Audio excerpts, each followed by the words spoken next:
We got a whole bunch of new info. A whole bunch of new info on the Power Rangers movie. Am I talking about the Power Rangers movie shooting this, or the Power Rangers TV show shooting this January for Disney Plus? No. What I'm talking about is the Power Rangers animated movie that was replaced by the 2017 film. We got a whole bunch of info on it. This is actually from a Spanish site. This is all translated with Google Translate. And I wanted to read down it and see what we were missing out on. When I say a whole bunch of info, guys, I actually mean a shit ton of info. So we're going to read this real quick. It says, if you're not familiar with Power Rangers Origins yet, in our previous article, we reviewed all the details known so far about this mysterious animated film that was canceled in favor of the 2017 live action film. This project has been shrouded in secrecy for years, but thanks to the emergence of a series of documents shared by a 4chan user, the time has finally come to uncover the details of what might have been. Why do we know this? Why do we know this thing was actually a thing? We know it was actually a thing because the preview posters for it were shown at a licensing expo and then auctioned off on eBay years later. The animated film, developed by Saban Brands with Zag and Onyx Films, the people who made Miraculous Ladybug, is said to have a family-friendly tone with ample doses of humor and spectacular action scenes. Their goal was to create a new universe accessible to all ages, from children and teenagers to parents and nostalgic fans of the franchise, inspired by films like Kung Fu Panda and The Incredibles. Characters: Red Ranger Jason Lee Scott. Jason is a strong, courageous young man who always puts others before himself. He's selfless and a good friend you can always rely on. He will become the leader when he has to make the decisions to save the life of one of his friends. The Red Ranger is agile, powerful, and his combat technique resembles karate with a fluid, energetic style. He has Zord attacks. His Tyranno Punch releases a red Tyrannosaurus hologram that runs down his arm from shoulder to hand, delivering an extremely destructive blow capable of knocking down even his strongest opponents. Zord weapon, Justice Saber, a super advanced katana capable of slicing through the toughest materials. Plus, if the Red Ranger focuses his thoughts, he can project a burst of fire, striking 10 targets up to 10 meters away. Zord Hover Tyranno Drift, a vehicle shaped like a Tyrannosaurus head, armed with a single but powerful plasma cannon. It is also highly maneuverable and can fly at high or low altitudes. Zord Tyrannosaurus Robot, and then we've got pictures of what he would look like. This is so sick. What happened to being teenagers with attitude? That's what they still are. Sword Online. Most cliche Red Ranger ever? 100%. It's just like, this guy is the leader. He's very protective because he's the leader. Dude, animated Power Rangers is just such a slam dunk, and it's so nuts that they haven't done it yet. Blue Ranger Billy Cranston. Billy is patient and wise. He's very reserved, but not by choice, but because others consider him a geek. Because of the image others have of him, Billy has some insecurities. He believes he is not as good as others. Billy is always inventing incredible machines. He is the one who perfects the Zord weapons and Zord hovers, with the help of Alpha 5 and Zordon. The Blue Ranger doesn't do much fighting. He uses a bunch of fun gadgets with varying degrees of effectiveness. Zord Attack Mega Remote Control. He creates a kind of holographic armor that envelops his enemy's body. This allows him to manipulate his opponent's movements. I kind of hope Zetz does this, honestly. I kind of hope Zetz does this.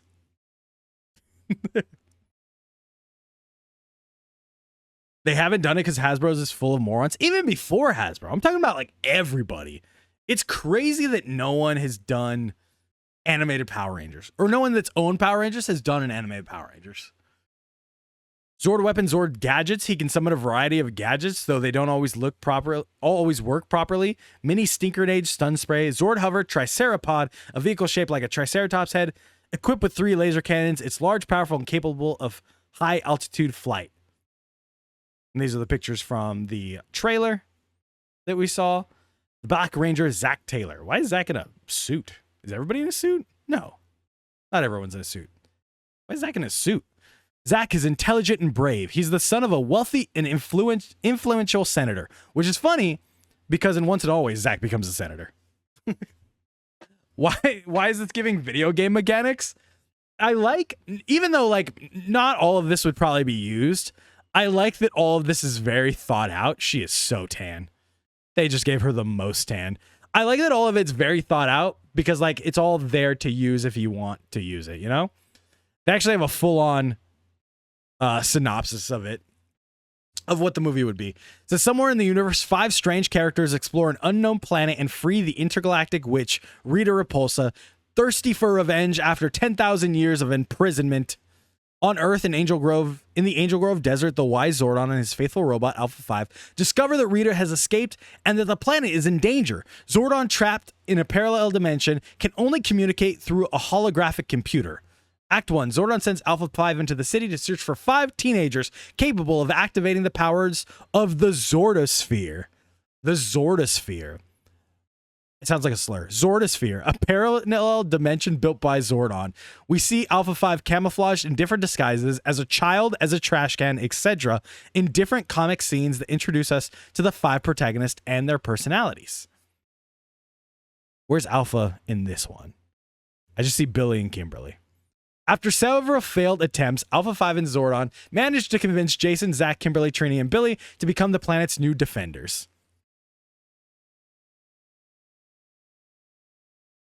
Someone there remembered Mega Flop and said, forget full Zords, put them in flying heads instead.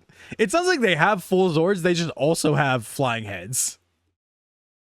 Rita sends her henchmen to surprise the 5 teenagers in the cafeteria. Alpha 5 comes to their rescue and gives them the hollow bracelets that allow them to teleport to Zordon's secret spaceship-shaped base. This is the command center. The 5 teenagers begin training with Zordon's advanced technology. Each receives their corresponding power suit, Zord weapon, Zord hover, and Zord. Zords are large dinosaur-like robots and are quite playful. Their personalities resemble those of their owners, and they behave like pets. We see Billy throwing a ball, and its Triceratops Zord's fetching it like a dog. Low-key, kind of like that part. Kind of dig that part. Why does it look like... Why does it look like it's from Radiator Springs? Because that's... If you guys ever watched Miraculous Ladybug, or even seen the trailer for this Power Rangers movie, that's basically what they were going for. Basically what they were going for with this whole thing. Which writers or Sentai PR would you want to get an animated film or something similar to Ultraman Rising? Okay, so my pitch for animated Power Rangers is this. You don't do like an Ultraman Rising thing. What you do is you do a Spidey and His Amazing Friends style show using 3 Rangers, 3 Time Force cadets or whatever, and they travel around and meet Rangers. They travel around and meet new Rangers or old Rangers, legacy Rangers. So you have all these Rangers of different, sorry, spit all over my mic. You have all these Rangers of different seasons. They could be voiced by the actual actors from those seasons. You don't have to worry about like them getting older or anything because it's all animated that way. And they, you know, you can keep this going and get the youngest version of a fan into the show because you want little kids. You want them to start real early, little kids. And then they can graduate and watch, you know, the actual tokusatsu live action version. Which Amazing Friends? There's 2. I mean, there's everyone in the show is a Spidey Amazing Friends. I do mean the preschool one. Yeah. If you're going to do an animated Power Ranger show, you go for the preschool audience. If so, Brennan Mejia will definitely be Dino Charge 100%. And you can use 3 Power Rangers that are already around for those main 3, or you can use like 3 Hyperforce cadets if you wanted to, and have those people go on adventures and meet the Rangers and have to solve something. It's just the way to do. It's just the way to go. If you want to do animated, you go for the younger audience, and then let the show be more for, you know, your 12 to 14-year-olds, whatever. The rookie Rangers must face Rita's monsters, but their differences make cooperation difficult. Even Zordon doubts they'll be able to work together. As Power Rangers, they must master psychomaterialization, a technology that straddles magic and science that allows them to access their suits, weapons, and Zords, but requires eccentric summoning moves that are ridiculous to humans. So they have to hit a henshin pose. They have to hit a henshin pose like that. The protagonist's parents begin to notice strange behavior in their children, but they attribute it to adolescence. This leads to various comical scenes. After their first victory, the Rangers become celebrities. The entire world knows about the Power Rangers, and their fame begins to go to their heads, which raises concerns in Zordon that they're letting their guard down. The vanity of the 5 young men leads them to a major defeat. 3 young men and 2 women leads them to a major defeat, which causes them to lose confidence and be criticized by the media. It's a disaster. This is actually what I would have loved from the 2017 movie, because you get them to morph earlier and you get more scenes in suit, and I think that would be cool. Please let our boy Decade rest. Deno would be a good writer show to make animated, because it lends itself well to like time traveling, and you do a bunch of different things, and animation just makes it prettier, you know? 2017 movie was the worst thing to come out of Power Rangers. That's not even close to true. That's not even close to true, my dog. Act 3, the team falls apart. Billy is kidnapped by Rita and taken to her fortress on the moon, and Zordon's secret base suffers a major damage. The Rangers' morale is at rock bottom, and the pressure of hiding their secret identities from their families begins to take its toll.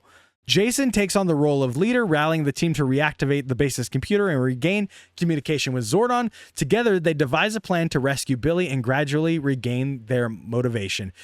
Meanwhile, Rita creates the ultimate weapon, a mega monster composed of all the evil souls in the galaxy. That sounds cool. Y'all are forgetting the Deno anime about the Taroses, but I want a Deno anime about the actual Deno. There's a second show like Spider-Man and His Amazing Friends of Iron Man. There's a Hulk Iron Man as well. Yes, Amadeus Cho. It's Iron Man and His Awesome Friends, I think. And what's funny is Spider-Man and His Amazing Friends, all the music is done by Patrick Stump from Fall Out Boy, whereas the Iron Man show, they got all the music done by Mark Hoppus. I don't know if it's out yet, but I saw the intro to it and I was like, that's pretty funny. I feel this is a bit cluttered for a movie. It is weird that it has an Act 4 already. Thought we were going to get 3 acts. Alpha 5 activates the power shuttle and the Rangers speed off towards the moon. They make a surprise attack on Rita's fortress, rescuing Billy and gaining a new ally, one of Rita's minion friends.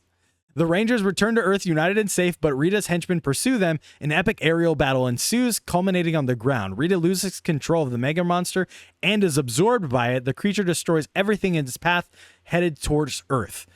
The Power Rangers summon their Zords and unite their souls to form the Megazord, the legendary ultimate weapon created by Zordon. Zordon's the GOAT. Just everything needs to be by Zordon. This 50-meter tall robot can only be used for a limited time for 10 minutes, as the amount of energy it requires could cause the Zordosphere to implode. The Rangers are victorious, but lose Zordon in the process, as he must use all his strength to save his apprentices.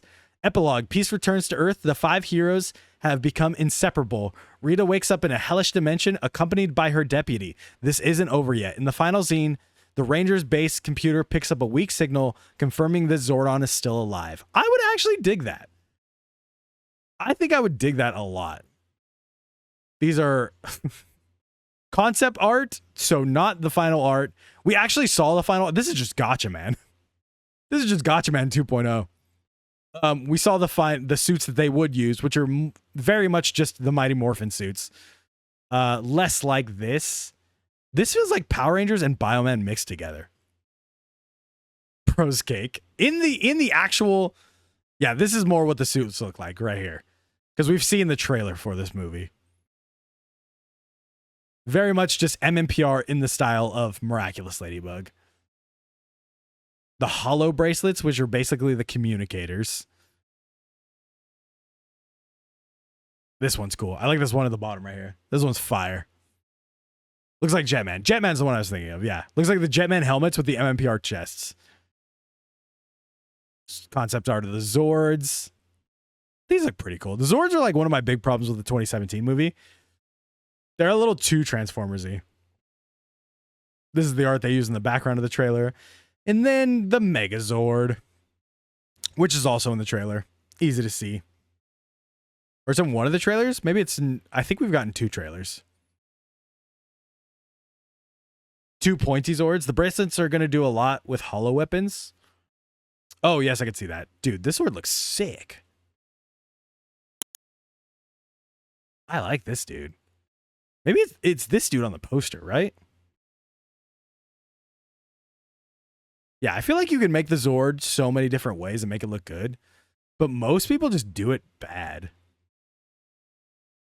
Here's one of the posters with the Zord that looks nothing like the Dino Zord, but more in tune with the suits. These are all the posters that were sold on eBay. This is the poster we've seen before. I do agree that I like the premise of this better than the movie, I think. Than the 2017 movie. But also, I haven't, like, we're never going to get this movie. We don't know what it actually would have turned out like. I do like the 2017 movie for what it is. And we wouldn't have got that great cast from the 2017 movie. They're overthinking it. I do think calling it the Zordosphere, when it's like already just the Morphin Grid is right there. The Morphin Grid is just what it is, but like Zordon making something and being like, what do I call this?